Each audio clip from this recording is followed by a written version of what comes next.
Hello, everyone. My name is Jeffrey Parrish. I'm the head of industry strategy with Intro Hive. Again, Intro Hive is helping our customers achieve revenue acceleration through relationship intelligence. If you'd like to learn more, visit introhive.com. Today, we are going to be discussing, taking a look back at 2021 and all the craziness that happened with that. Thinking about all the lessons that we've learned and how do we set up your revenue teams for success in the new year. Looking forward to 2022. I am joined by two very, very special guests. We have Liz Miller. She is the VP and Principal Analyst for Constellation Research. Thank you for joining us and talking to us, Liz. You bet. I'm so happy to be here. Yes, and we've also got Jake Dunlap. He is the CEO of Skaled Consulting. Welcome, Jake. Happy to have you here as well. Yeah, I'm looking forward to it as well. I got to keep my energy up with Liz. Like she brings it at a certain level, and it's good for me. Like I think I bring it, but now I'm really ready. I'm warmed up. No, I'm excited. No, watch. I'm just gonna be like. I know she's got all the energy. I love it. Be on my toes. I'm gonna have to really be on you, Liz. I could see. We're gonna have some fun today. Let's do this. Absolutely. Let's jump right in and let's, I'm going to start the question, dive right into the deep end. The pandemic, we cannot ignore that the pandemic that has now been about 2 years, changing and sitting right on top of all of our lives. But one of the things that we know it did for sales across many industries is really accelerated their need for digitalization. So, as we saw this happening, some companies were already there. Others, other industries were more of laggards. But what challenges and better yet, opportunities have you seen, come about because of this? I always want to say what pandemic, because I want to pretend like we're done. Like it's so far past that we're just like, we're going through it. But, oddly enough, I tend to look at some of the kind of odd positives that came because of how we, across every organization, and this is like every leader that I talk to says the same thing. Like, I could focus on all of the negative things that we've all kind of been through, where our emotions are, where our stress levels are, where our, all of that. But it also really forced us to focus on what was truly important for our organizations, for our customers, but also for our people, right? And we really had to, every single day, every day that we walked down the hall and opened up our newly minted dining room / playroom / bedroom / office, we had to really figure out what the priority was,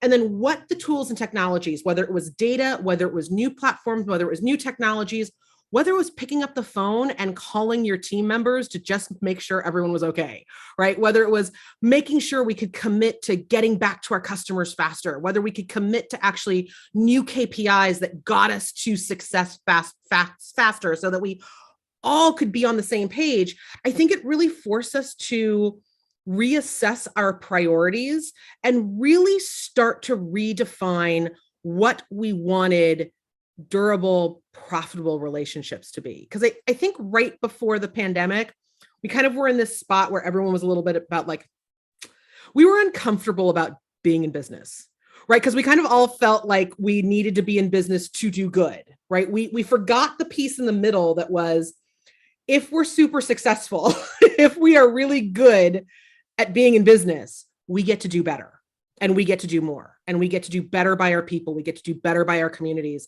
And I think that the pandemic kind of recentered our focus on the fact that driving revenue isn't a bad thing. Right. Very true. Any thoughts on that, Jake?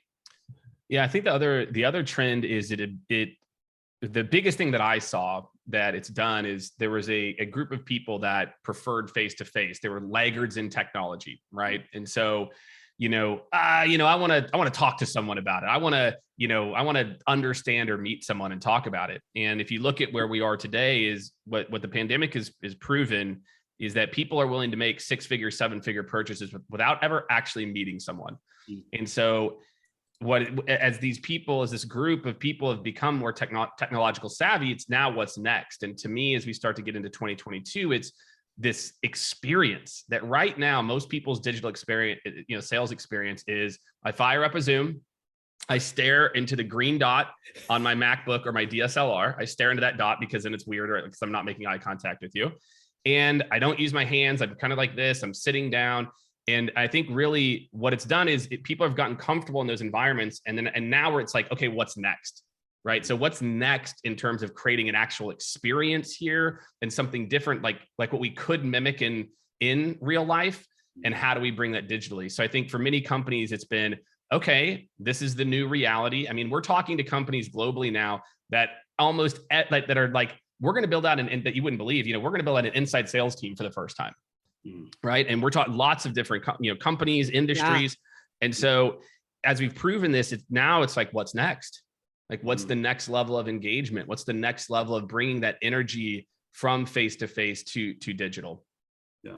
I love that because, I can remember, Jake, I remember the first time I had to oversee an inside sales team. And we were always in the office. I think about that now, like, how could I be that manager effectively running that inside sales team here? So then to think about what comes after that and what comes next to build those relationships, I need a nap. Yeah. No, it definitely, the pandemic definitely lit the fire underneath all of us to, take that moment and really stop and think about how we're spending our time and other resources, and what does the future look like, and how do we, start taking all of the tools that are at our disposal and using them to the best of our abilities, which really ultimately resulted in better experiences for our customers, or at least a focus on creating better experiences to retain our customers. But one of the challenges that we see, and this is a very interesting topic to me, because Liz, you mentioned, just the emotional stress, everything that was going on, this focus on business and changing things that created a lot of challenges for people. And we saw something called the Great Resignation. Yes. Across many industries. And it was crazy. And it's like, being here in LA and the entertainment capital of the world, I know a lot of people who are in business, but they're like, you know what? I can't do this anymore. I've got to focus on what makes me happy. And I'm going to be an artist, or I'm an actor, or I'm a singer, or dancer, whatever it was. Right. But in LA, they're going to go be a waiter. So we're just, Absolutely. Yeah. Well played. But yeah, I'm an LA girl. I know how that goes. Yeah, they got to be a waiter. And I mean, for me, what it meant in my everyday life was, I'm at the store and now the lines are a little longer and everything. But we also saw this trend. It did expand into business. A lot of people really started rethinking kind of what did they want to do in terms of business or their professional career. What do you think this means for businesses and organizations in terms of retaining, the talent that they have, especially in a space like sales, where it can be a lot of pressure on you? What type of things do businesses need to, take away from that? That's such a great question. I mean, I think the first thing that everyone just needs to get really comfortable with, it's when we talk about the Great Resignation, I think we tend to talk about it like it's something that's just on the horizon, like we're just about to experience it and it's coming. Everyone be prepared. No, it's here. Like, we've been in it for like the last 6 months. If you haven't noticed, people are leaving their jobs, but they're not leaving their jobs for like the same reasons they were even just in late 2019 or early 2020, right?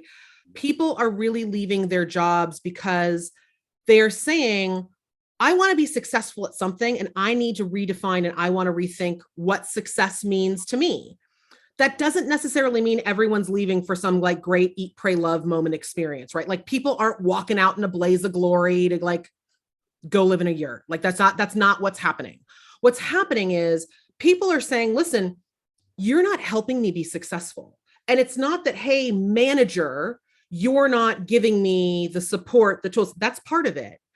But they also want to be able to work in the same type of easy digital fashion in which they're used to living, right? So if I can order Instacart and have it be here in 2 hours, if I can order from my favorite restaurants across an entire expansive city, what do you mean I can't pull up those customer records and redefine what my workspace looks like in this digital dashboard? What do you mean I can't find something that's really unique to this customer so I can actually help them a little bit more? What do you mean I have to only focus on my quota and keep churning and burning? Like, that command and control idea of sales is a linear function and process, and we can force people through each step of that, whether it's our customer or whether it's our employee. that's creating an environment that employees are like, this isn't doing anything for me. Like, why do I have to work in this really weird alternate universe? So I think what we're seeing in the Great Resignation is a desire for people to be on a constant stream of success, a constant stream of gratification, a constant stream of learning. They want to feel like there's this momentum and it's an accelerating momentum, right? That they're constantly getting better, achieving more, doing more.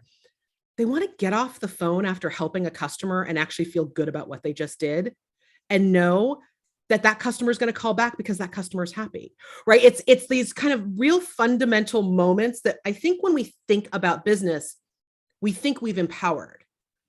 When instead what we've done is automate the system, right? So we really kind of have to change both the processes and the tools so that we have the modern tools and functionalities. Like, yeah, sometimes people want to put a silly filter on their video, right? Like, yeah, they want it to be as easy as Snapchat.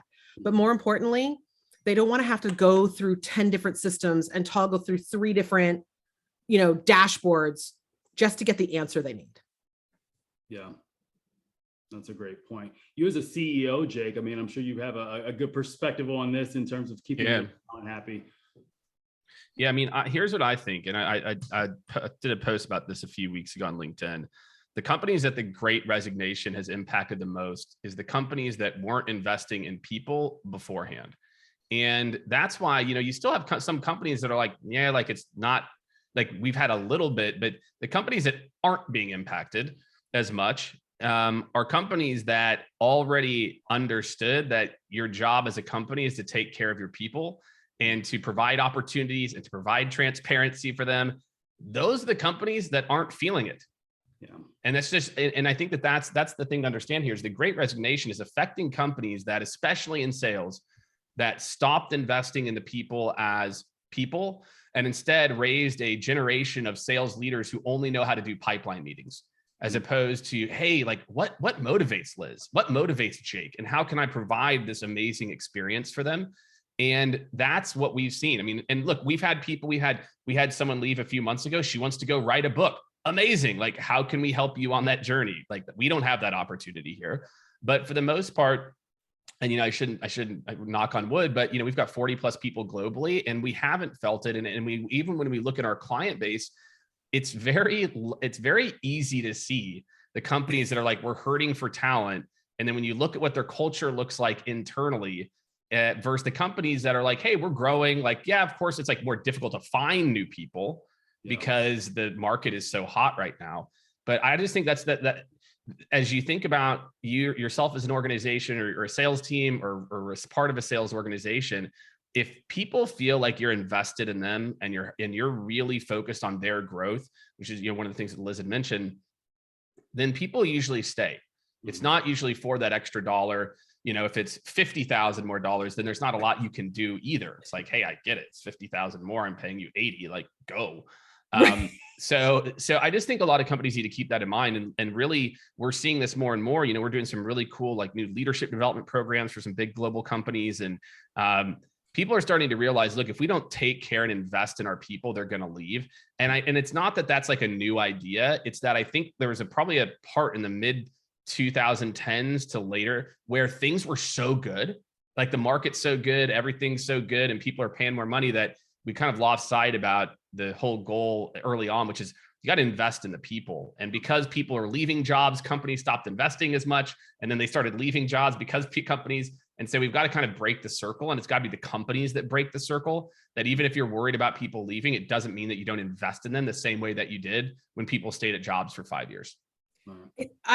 Jake, I kind of need to give you like a digital high five, because remember when people thought like investing in their people meant like buy a foosball table? Yeah. Remember those days? Right? Like, that's not investing in your people. Like, that's investing in your like ambiance. Like, I think that we misunderstood that, like giving people a great space and place to work is part of the investment, but it's part of the investment, right? But you said something that I thought was so amazing, which was you had someone who wanted to write a book and your first question was, oh my God, how can we help you? Mm-hmm. Like, fundamentally, That's the investment. Like, that's the greater investment. It's that investment of like, how can we help? How can we be part of your success? That's so exciting. Instead of how much money can we throw at you to make this problem go away? That's not investing. Yeah. Like, empathy is the investment. Mhm. Yeah, I think also just, looking at overall enablement, I go by a saying, if I know something, I can make a statement. If I understand something, I can drive a conversation. And I think, companies really have to invest in making sure that their employees understand the value of the products or services that they bring so that they can drive those conversations. I think when I look back at, sales trainings and everything from past organizations that I worked with, it's just kind of like, okay, here's your bullet points to know, and you just kind of drill those into the customers. But I think now we're understanding, even from a customer perspective, time is very valuable. And the quicker you can get to the point, the better. And you need to understand what you do and how it's actually going to create a solution for me in order to save me that time and be of value to me. So I think, companies are recognizing, or at least have to recognize, that investing in the enablement and making sure your teams truly understand your product as a solution and the value that it brings is so important.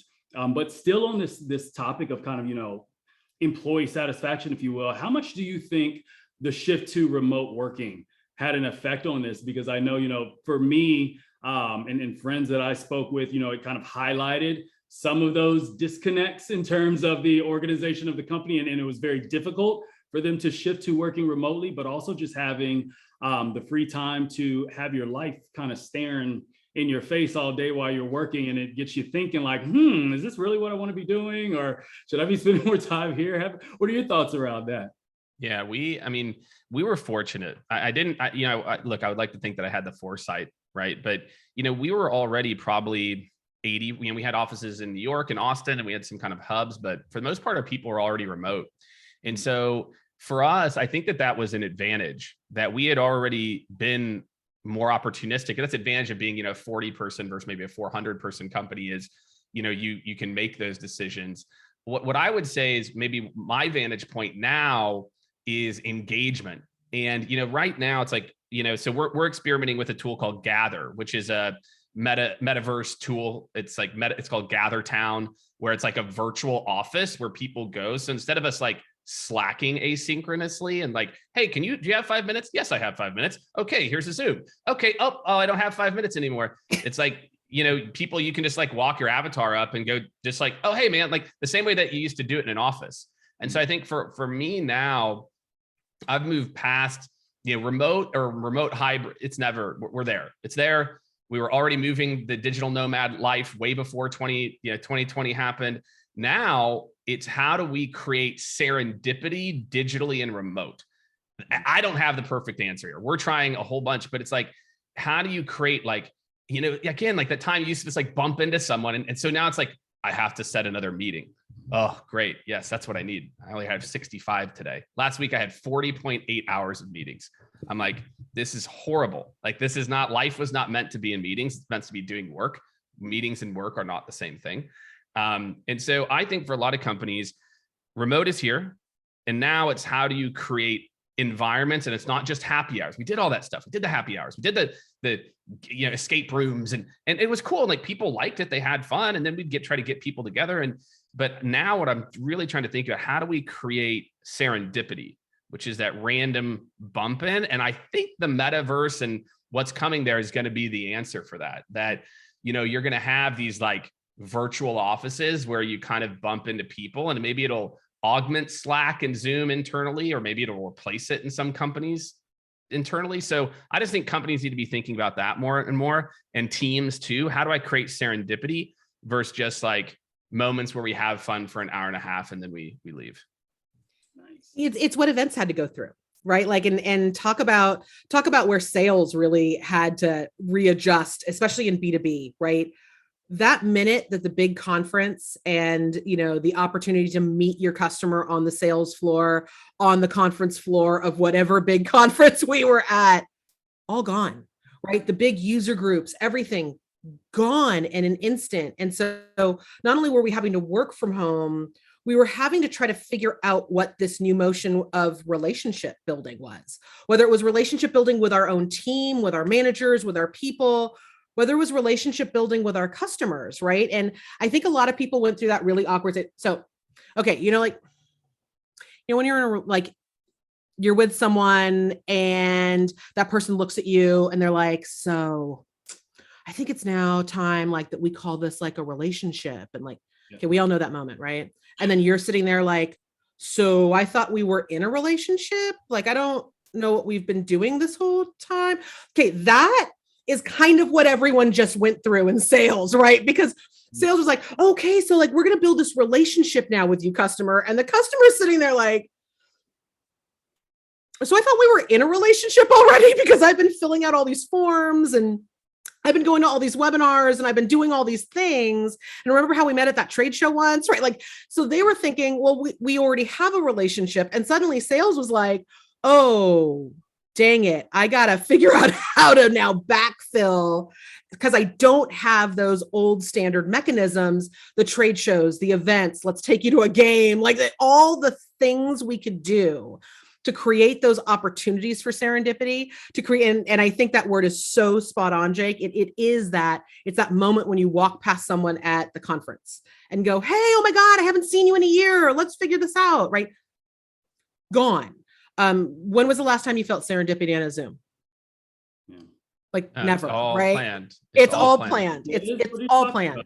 So I think that what ended up happening was sales started looking not only for new places and spaces where that moment could happen. And all of our people were doing this, right? Managers were trying to kind of create those opportunities in those moments. Customers were desperately looking for those moments as well, because people like those chance meetings, those opportunities to say hi and catch up. And they didn't exist anymore. And so I think that started what I have seen is that it actually highlighted probably the biggest problem that for decades we had been able to sweep under the rug, which was we just didn't have the right data to tell us what relationship we were in. Right. And all of a sudden we were sitting there in a Zoom in front of our sales enablement tools, in front of our giant CRM systems, in front of all of these great technologies that our organizations had put in front of us. And we were like, I don't know what screen relationship is on, right? I don't know what screen tells me what I can actually have a conversation about if I'm in a moment of serendipity. So I think that what it started to really show was just how primitive, to be honest with you, our capacity to build those relationships and capitalize on those moments of experience really were, because we just didn't have the raw materials. We had a lot of the infrastructure. We just didn't have a lot of the raw materials that allowed us to capitalize on those moments of empathy, on those moments of excitement, on any of the moments of serendipity that we could create. No, that's absolutely spot on to the way I've been thinking about this and the things I've been observing as well, because there is this need for relationship intelligence. And if any of our marketers are on the call, I hope you take everything that Liz said and just throw the Intro Hive logo at the bottom there. But no, I really love what you said, because it is bringing this focus back on relationship intelligence. How do you know if you have a relationship, and to what extent? What is the strength of that relationship? Moving digitally, it's kind of like, do we all actually understand digital etiquette? Do we understand the touch points and interaction digitally and what that means for our relationship? Because this is all very new for us. How long does it take someone to respond to our email? Does that say something about our relationship? And now it's forcing us to think about all these things a little bit more, because we don't have the benefit of being face to face and in person and seeing the body language and getting all of those cues. So yeah, it's a totally different way of looking at things in a different space we're in, and really brings the importance of relationship intelligence. So with that in mind, what do organizations need to be doing to try to bring in the right alignment internally in order to facilitate all of these changes or evolution that needs to happen? I mean, I'll take a stab to start. I think it starts with some of the things I talked about before, which is investing in your people on the soft skills of whatever the role is, and laying out for your people clear career development plans. And that's not just like an annual report. It's saying like, look, hey, you're at a level 1, here are the skills of a level 2. Here's our plan to work with you to get there. So I think that because, what you find is that if you invest in the people, they take care of the customers. If you invest in a culture where your people are empowered, it's not that they don't have KPIs and guidelines. That's not what this is about, but that their managers, VPs are investing in the people. And you come up with some of the structure pieces around what are what is working, what's not working, which is what technology should be telling you. Then I think a lot of this starts to just manifest itself, that if people feel safe at work, if people feel cared about, then they're going to be safe to have more open, better conversations with their customers. And this isn't like some kumbaya, like, everyone needs to have like a yoga room or something. It's more about like going back to before of, if we're investing in our people, we're giving them frameworks, we're setting them up for success, they feel safe at work, then they can be their best version of themselves in those customer conversations. And so for me, it's how can you enable an environment to where people feel that way, and you create the process and structure too, so they're like, hey, I know what to do at each step of the process, but I can like show up and be myself too. And I think what's happened is we've especially when it comes to sales, we've actually tried to over templatize things so much to where that's where a lot of this burnout, I feel like, is the last 4 or 5 years, is this obsession with Medic and Bant and other things has led to this, like, that was supposed to be a part of the conversation versus like a richer discovery conversation. And now more and more teams, like, this is what your job is, qualify up front. So and there's a lot of companies that's the mindset. We got to qualify. We did a survey. We had 1,400 people respond. 54% of sales organizations said that before a person sees a product, that there should be a demo call. 4% out of 1,200 buyers said they wanted to talk to someone to have a qualification call first. 4% versus 54%. So going back to some of the things Liz said, we just have a disconnect here, but it starts with how we treat our people and how we set them up for success. And, do we have them doing the right things or empowering them to do the right things so they can show up more for their customers, and thinking about these dumb things like qualification calls, et cetera, that add no value, and to say, hey, maybe that served a purpose and time in the past, but now look, people hate it. Customers hate it. The reps feel that. They hate this kind of mindset. So there's a lot there, I think, for people to think about, but a lot of this starts with, as a team, as a division, how are you investing in your people to show up more authentically, effectively for customers? Yeah. Everything you just, so I couldn't agree with you more, Jake. I mean, I think that, it's funny, sales and marketing kind of went through this really at the same time. We started to see opportunities to workflow, right? We started to see opportunities to create automation paths and to kind of allow for engagement automation, to allow for kind of process automation, to really, the intention in the very beginning, if we think back, even 20 years ago, was to take the mundane off the plates of our people who should be empowered to do more. We shouldn't have to have our people sitting there like, okay, like anyone in sales and marketing watching this webinar right now, I know I can't see you, but do me a favor, raise your hand if you've had to spend more than an hour of your life cleaning a spreadsheet. Right? Like, oh my gosh, right? Like, it's like hours and hours and hours. That's the epitome of mundane, right? So we always have intended for tools to take those mundane tasks off the plates of our people, because our people should be valued more than that. But something funny happened along the way, because we started to realize that the more that we automated, the more we could measure. And the more that we could measure, the more we could prove effectiveness and efficiency. And the more that we proved efficiency, we could prove that efficiency drove our bottom line, both up in performance and acquisition and down in costs. And we over-indexed on that, because all of a sudden, automation became all about how can we push people faster? How can we get more, right? It wasn't about like, the sales pitch was always like, oh, but you can get so much more training and you can help your people sell better. But in reality, what everyone actually implemented was a way to go tattle on your salespeople for not doing process step number 17 in the 37 step process that we workflowed, right? And if there was something that I think people, really smart organizations have started to embrace, is that understanding that just because you can create a workflow doesn't mean you're actually creating a journey, right? They are not synonymous. A workflow is a process. It should take those points of mundane drudgery off the backs of our wonderfully talented people so that they can spend more time getting to know our customers and adding to that richness, adding to that relationship. But instead, we were like, here's template number 97. It has to be sent out at exactly 8 a.m. because that's what AI told us. Oh, okay. You don't need to be one of our great people to be able to do that. So I think it's about getting back to that idea of, are my tools, are my systems working in direct service of my people and my customers? And if you can make those two things, if technology becomes the conduit to make those two people connect even better, your bottom line is going to improve from that. You're going to see the performance efficiencies. You're going to get all of those amazing things.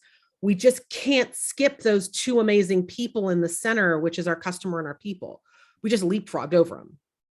Well, I think too, I mean, just to, I guess, double down on what you're saying is that we invested in these tools, and instead of, like you said, unlocking and giving time back to do higher quality activities, we just use them to push the more button. And in sales, it's the easiest one because it's just send more. Yeah. And what the issue is, because I can't track how much better Jake's email was quality wise, we default to more. And I think we're seeing more and more companies, what we're trying to do is get them to back off of true number of emails and calls and move to what we'd call like first outcomes, like 5 meaningful conversations a day, which is like someone said they're going to book a meeting with me or they connected me with the right person. And Jake, if you get there and you want to send 35 videos and again, use a relational tool to do it, like great. And if Johnny needs to send email and direct, amazing. And I think that the answer is somewhere in between there, but we've got to stop the over focus on more activities equals this beautiful spreadsheet that then says more conversations, and then focus on what we're calling like first outcome, because more isn't working. More isn't working. It's like 40%, 45% of SDR teams are hitting their number because it did work, right? When people weren't sending as many emails, like in 2015, 16, 17, you could just hit more because people weren't used to getting as many emails. And now it's broken and we keep going back to the same old plays. And so I think we have to think about how we use relational data, how we use, again, people's ability to interact in the moment, like you said, to focus on quality. And not that there shouldn't be zero activities. Fine, you want to have some activities, but they're true minimums that you want people to hit so they can go and do what they're best at. Maybe Johnny's really good at talking, but he can't write. He sucks. Or I'm really good at writing and I can't call. So I might still do calls during the day, but maybe writing or interacting on social media is where I'm going to land. And so this managing, I call it managing to the mean, which is what we do right now in sales, is we manage to the middle. It just, the variations in activities we're asking people to do is just so different today than it was 4 or 5 years ago. And it's not working. Yeah. And it's funny because the trend lines between what's happening in marketing and what's happening in sales from a performance perspective are just so like evenly keeled and on path, because I think the reality is that we've gotten really used to seeing losing numbers and calling them wins, right? Like, so marketing truth here, like dirty, dark secret in marketing, right? We look at sending out those bulk emails and we're like, buy a list of 10,000 people. And we get really excited when we see like a 20% return of people who open the email. Okay, 20% is a losing number, right? Like it means that 80% of people did not care about what you said, right? But we get really excited about the 20. And I think in sales, we're also, because we've opted for more, because we've opted for the quantity, we're like, okay, great. Like, here's how many leads came in through the funnel. All right, we converted on 27%. You're like, did we ignore the fact that left a whole lot back on the table rather than really looking at not only what's coming into a funnel that is now so complex and moving in so many different shifting ways. It's not the linear workflow anymore, right? We can't manage to that. We can't manage to the middle anymore. The middle changes every hour, right? Like are you really going to chase that bubble? Or are we going to start? I mean, Jake, I think you nailed it, right? Are we going to start understanding that sometimes it's those variations in performance, it's those variations in our people that make the best experiences. It's not what we architect, it's the foundation that we architect that allow our people to say, hey, I'm really good at conversations. You're really good at writing. Can you write a template that works for me? Yes. High five. Like, let's collaborate. Let's let our people do that. Rigid systems don't allow for that. Rigid metrics don't allow for that. You're going to always need those metrics. Like, you need to count stuff. Like, let's be fair. But you also need those, like, first outcome, like the business KPIs of what does growth actually look like? Is growth something that's sustainable? Is it lifetime? What's that middle of strategic, like that strategic sales organization metrics that we need? And then what are the business metrics, right? What's important to the business? Because it's not just about one layer of metrics. It's about the layered, it's the layered life and metrics now in analytics. No, you make some really great points there. I mean, I've already got probably 5 more webinar topics that just popped into my head from this in itself. But I mean, I think Christmas tree decorating is one of them, right? Like, we've got that. Absolutely. I got to get that one out. Okay. Quickly. But no, I mean, it really does speak to a need to re-examine sales culture in general, and the methodologies and processes that have been built off of traditional sales culture. And we're shifting, the world is changing. Jake, you made some really great comments about allowing people to pretty much insert themselves into the process. And I think as we think about social media and being in this world where everybody is, trying to be seen and be known and find your individuality and promote it, but then we go into a work environment where it's like, no, be this robot and just do this, and this. And I think there's a major conflict here. And I think organizations that are going to be successful are going to start really thinking about how to get the most out of your employees and make them feel valued for the gifts that they bring more so than the skills that they've acquired. And so, I think that's such a great conversation, and I would love to continue on that. But with all of that in mind, what are you excited about in terms of, all of these things, even if it's something that seems bad right now, but that it's going to force us to kind of turn in a different direction and go in the right direction? What type of things are you excited about in terms of, catapulting us forward? You mean other than you going and playing the guitar that I notice is in the background? Can we ask for that? Like, is there a way that we can run a poll? next to the Christmas tree? Next to the Christmas tree is a guitar. Lights. I'm just saying. Yeah, like it's gonna be like a Yuletide. I'm not even going to front. Like, that whole shelf is typically, coffee cups, and, what pens or whatever I need. And for this, I'm like, let me try to make this look a little nicer. But I do keep the guitar out. A pandemic, little goal of mine was I want to learn the guitar. So I learned that if I keep it in its case tucked away, I don't practice at all. I don't even think about it. So I'm now trying to keep it out visible. So that way, every time I see it, just throughout the day, I'll grab it and just kind of practice for, 10 minutes or so. And that has actually been helping me. So, okay, that right there is the theme of your next webinar, right? Because in all honesty, everything that we've just been talking about, the Great Resignation, how to create a new sales culture, how to create a new process so that your authentic people bring their authentic selves to the screen, to the table every single day. You can't hide that management skill and not practice it every single day and expect to get better at it, right? But for some reason, when it comes to making change, creating a new organization, creating new operations, bringing out new technology, learning about data, right? Data is a skill. For me, my currency is words. Right. I've always been in marketing. My language has always been my skill set. Numbers, not so much. Like, I remember actively being in college and being like, I'm going to go into marketing and public relations so I don't have to deal with numbers. Thanks, data analytics. Thanks, digital. That really made me reassess my statistics course that I took. But The reality is if you hide it, if you keep it in a case, if you don't put it right out in front of you every single day, your people, you leaders are never going to practice what we need the most. And whatever that is, learning empathy, being a better leader, understanding data science more, you got to keep it out in the open and do that. And I think the thing that gets me most excited about what's coming next is that our people are more willing to put the uncomfortable out of its case and have the uncomfortable be out in the open. I'm not really good on the phone. I'm not really good as a writer. I'm not really good at closing. I'm not really good at staying on top of contracts. They're more willing to address that uncomfortable, I'm not the best at that idea. And they're willing to take it out of the case, and they're willing to try and get better.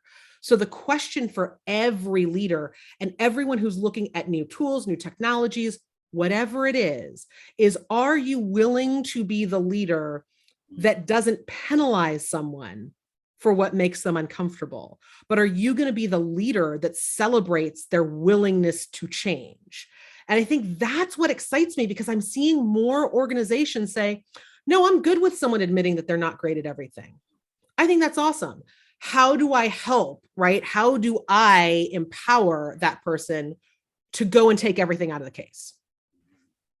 No, that's an amazing point, because it really makes me think about also just allowing your employees or your team members really to do what works for them, and focusing more on the outcomes. Again, if you work a certain way, if you got a certain workflow and process, of course that doesn't completely impede business.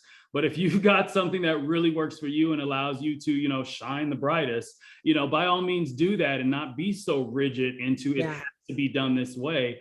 Allowing the talented people that you bring into your organization, again, allowing them to showcase and utilize their gifts more so than trying to kind of force skills or certain skill sets into them.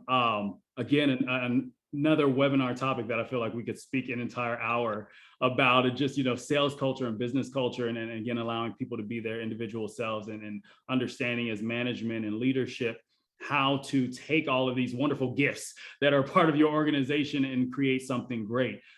So with that, going into, what other advice do we have for leaderships as they, start to prepare for the new year? What type of things do you think they should be thinking about, or should be top of mind in terms of shifting the culture and really creating something unique that can help them grow revenue? I think we've got to break out of the box. And what I mean by that is I really don't think it's that difficult to stand out today, because most people are just doing the same basic things. They're sending emails, they're making calls, they're following up. I did a webinar yesterday around gifting and with Sendoso. We talked about that and the results they're seeing. Vidyard is a partner of ours, video. The opportunity to stand out is so easy. Instead of sending an email, send a video showing some personal relevance or something that you have. Right? Instead of doing this, use a smart gift in the process as well too. That's not like bribery, but that's relevant. That says like, hey, I saw this thing. You can, I saw you're an A's fan. Here's this A's cap, or this thing I just found out about the A's. And here's why that actually matters to your business, right? It's not just like, I saw you went to Stanford or whatever it is. So I really feel like more and more companies need to realize that tools exist to systematize a lot of this. And I'm sure even with Intro Hive, it's the same thing. It's like, wait, this is outside of what we would normally do. We have territories and people use there are tools that can help you to integrate all of this.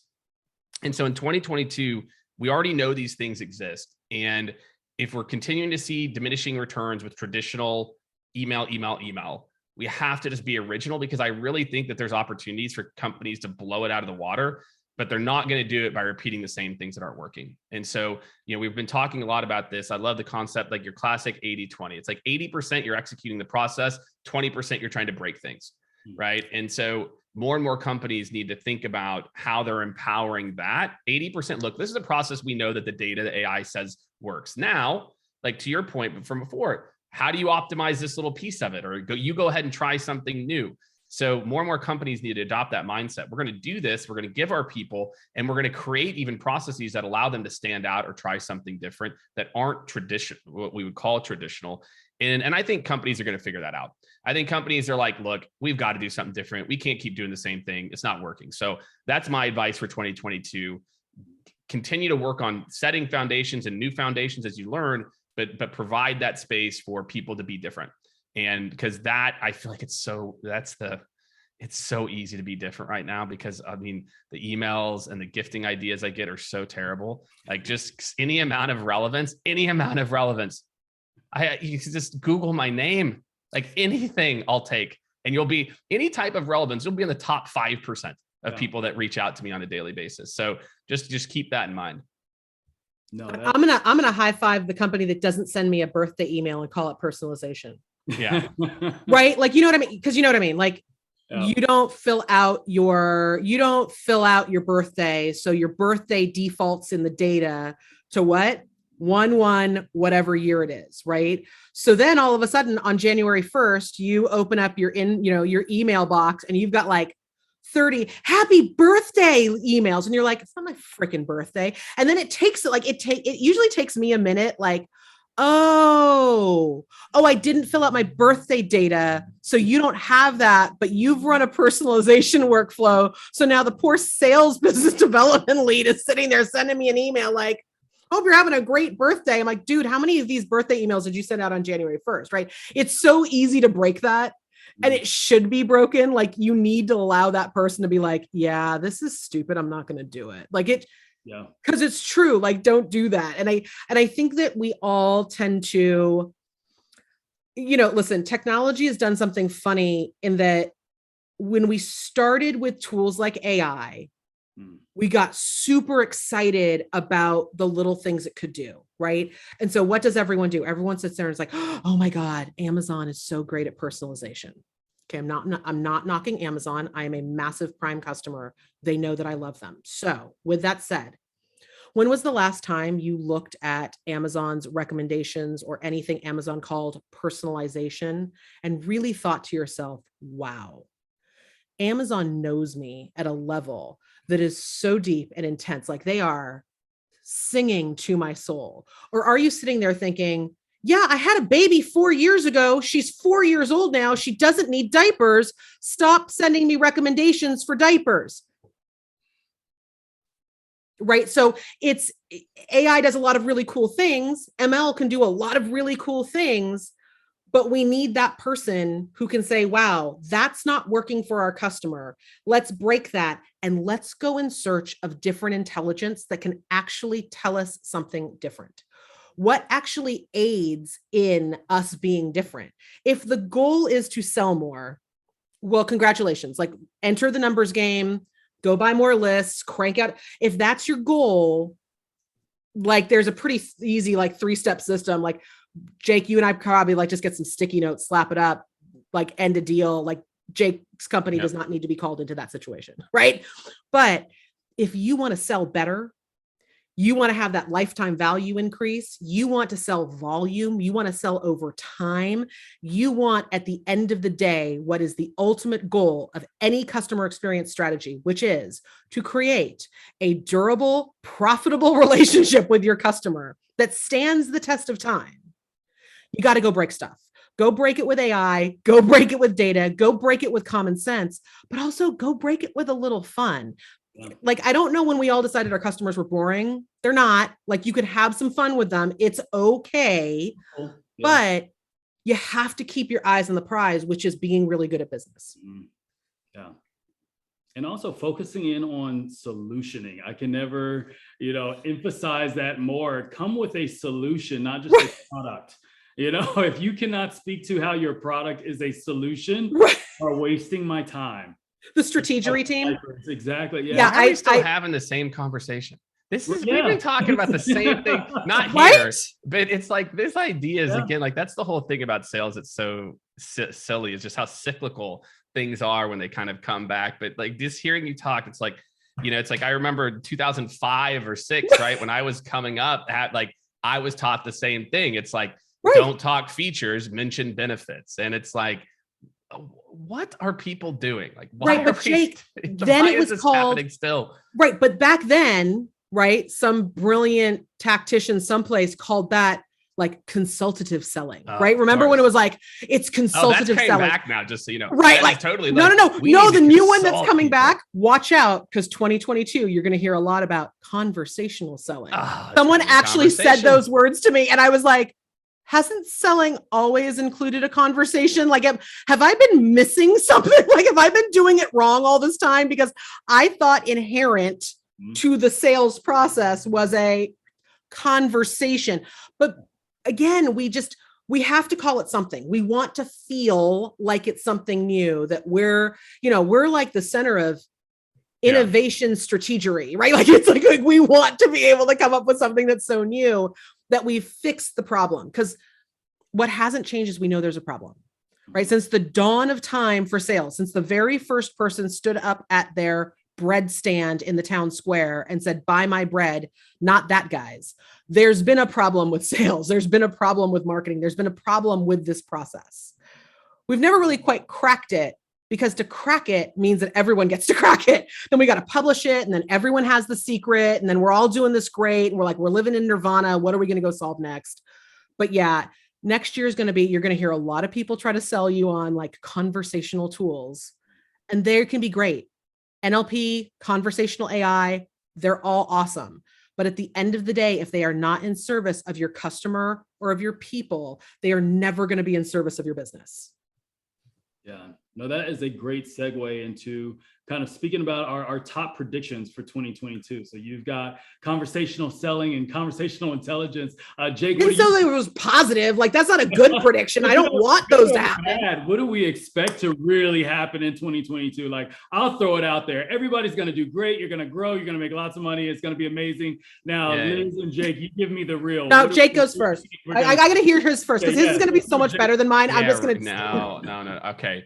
What do I think? So I'm always underwhelmed sometimes with some of these predictions that I make, in terms of like how right I am, in terms of where I think where I think we're at versus where we're actually at. So now, after starting to really do this publicly now for 3 years, I think I have like a clearer lens.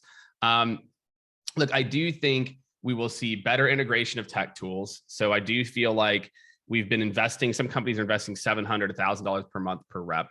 And so, like, again, we're doubling down on part of our business around kind of sales technology integration, because we feel like there is a promise that's just been unmet there, that people are starting to realize like we need to be doing more. So I think we will start to see the tech tools become more enablement friendly and be used more holistically than maybe we're using 20-30%. So that's one of the more, I think, boring ones. I think the more, I don't know, interesting is, I do feel like we're going to try, just like in B2C now, every website you go to, especially in the US, is analyzing who you are, and you're getting a completely different path or being shown different screens. In B2B, we are light years behind that. But what I do think we will start to do is come up with some amount of tailored customer journeys. Oh, whether it's this person came at, they're here, they're here. So maybe this person will skip the qualification call and move here. Maybe this person came here. So maybe we'll come up with 4 or 5 different options for a sales process versus one. So I think that's the big one that a lot of people need to be thinking about, is how can I start to create some amount of variation for my sales process based on the responses that I get, what the AI tells me, et cetera, so I can meet a customer with where they're at versus treating sales as one size fits all. So we're already starting to see some companies have this mindset. So I think that will start to become, more early adopters will start to, I think, invoke some of those strategies here in the, maybe second half of the year. No, that all sounds amazing. I hope all of that does come to fruition, because what I would say my prediction is, customers are going to get louder. I think, we've had a very tough last 2 years. People are overwhelmed. People are pressured. People are now having a better sense of what makes them happy. They've had a time to kind of reconnect with themselves, and they're going to speak up about what they want. And when you're wasting your time. And here's the problem. They're not going to speak to you. Yeah. right? Like that, I think you're so right. The customer's going to get louder, but you know Mhm. who they're going to go talk to? They're going to go talk to their friends. They're going to go talk to their peers. Yeah. They're going to get on social media. You know, they're going to go onto the vlog that they created, you know, while they're making sourdough to complain about your lack of features and functions, right? Like it's going to happen in areas where you are least prepared to accept it. And when they talk to you, they're going to give you an answer like, oh no, I'm just, you know, we don't have the budget, and they're going to walk away. But there's going to be all this other high fidelity signal that they are leaving in all the other places that traditional systems are simply not prepared to intake from. So I think they're going to get a whole lot louder, but I also think they're going to get a whole lot more autonomous, right? So for sales, and Jake, exactly what you said, in B2B, we're going to start seeing this rise of expectation that's being brought about because of systems like CPQ. You know, you have these great configure price quote solutions where customers can literally go in a B2B environment and give you specifically what they want to buy, right? Like they are literally putting it together, including all their service, including all their add-on functions. And it's going to shift the where sales and where the seller gets involved, right? So the seller is now confirming, making sure they truly understand how all of these things come together, rather than being like, what color did you want, right? So I think if anything, I predict that the 2022 is going to be the year of the ER, right? It's because it's going to be about the customer. It's going to be about the seller. It's going to be about the sales agent. It's going to be about the expert. It's going to be about the person who's actually delivering the experience, as opposed to the technology that enables it, right? Is the seller able to gather all that high fidelity signal and pick up the phone and be like, hey, wow, we've really been letting you down. I'm here. Tell me what's going on, right? That's a great point. And it's a great point to wrap up on, because you bring it right back to relationships, people, communication, all of the things that are going to make us successful in life in general, not just selling and in business. So thank you so much for your time, Liz and Jake. I really enjoyed this conversation. Hope we get to do more. Thank you to all of the viewers who participated in this, everyone who submitted some questions or made comments in the chat. Thanks so much. And until next time, happy holidays, happy 2022, and everyone take care. 2022 Thanks, holiday everyone. party at Jeffrey's house. I'm just saying. Yeah. Guitar. You can fit 3. Right. Thanks, everyone. Thank you again. Bye, everyone.